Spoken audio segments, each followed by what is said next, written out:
Bonjour Arnaud, est-ce que tu peux nous dire un petit mot sur la séance que tu as présentée et avec les choix stratégiques que tu mets en place avec ton équipe par rapport à ton effectif, notamment sur la défense?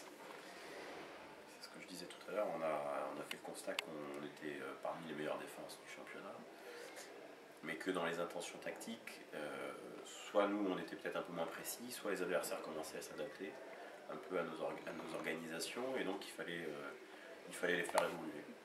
Donc on est en pleine réflexion autour de ça, ce qui correspond aussi à une période de notre saison où on peut être en train de faire des tests et des essais pour être efficace et choisir les bonnes options pour les matchs de play-off au mois d'avril.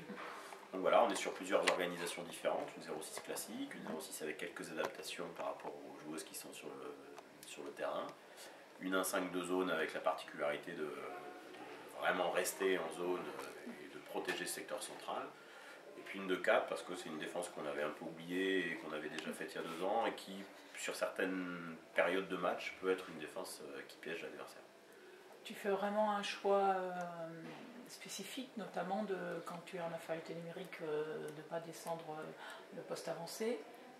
Est-ce que tu en vois déjà les premiers résultats?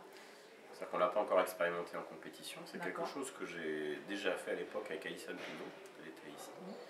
Je trouve vraiment intéressant parce que les attaques adverses en supériorité numérique ont l'habitude d'attaquer une 0,5 et que le fait de mettre de la profondeur dans le dispositif leur pose des difficultés dans les enclenchements qu'ils proposent. Donc on fait ce pari-là, on fait le pari aussi de dire que en général, quand les équipes sont en supériorité numérique, la prise de décision elle est déjà organisée.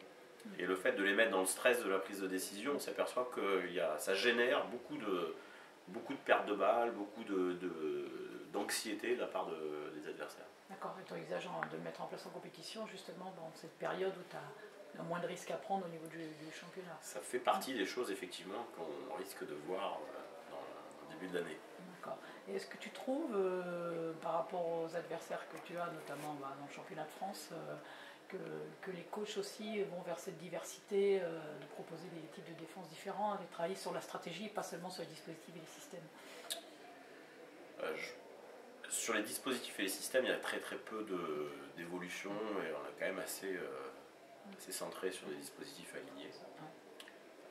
Après, il y a de la FIAFI, il y a de la zone, hein, c'est un peu mixte chez nous. Après, c'est sûr que c'est surtout sur les intentions tactiques que ça change. Il y a des options qui sont prises sur est-ce que je reste aligné sur le pivot, est-ce que je me désaligne, quel pouvoir je laisse aux défenses inversées. Voilà, je pense que chaque équipe et chaque coach amène sa patte à son dispositif. D'accord, merci.